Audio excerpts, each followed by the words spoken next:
Quand j'écris un programme ou un algorithme, je peux ressentir le besoin de faire la même action plusieurs fois de suite.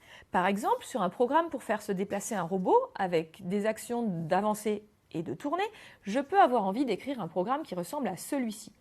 Vous voyez peut-être pas très bien, mais c'est une suite de flèches vers le haut qui veulent dire avancer, et puis au milieu une flèche vers la gauche qui dit tourner d'un quart de tour à gauche. Ici, j'ai plein de flèches de suite qui disent avancer d'un pas.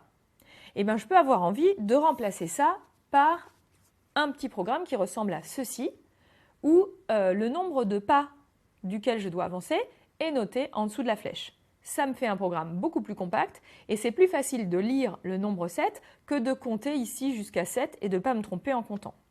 Donc par exemple, si je veux faire un programme pour qu'une personne aille cueillir des fleurs, eh bien je peux lui demander de faire ça pour chacune des fleurs qui sont présentes devant lui.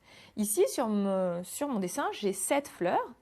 Et pour un humain, ce qu'il va falloir faire, c'est avancer, cueillir une fleur et recommencer ça pour chacune de mes fleurs. Si j'ai 7 fleurs, je vais vouloir répéter 7 fois, avancer d'un pas et cueillir une fleur.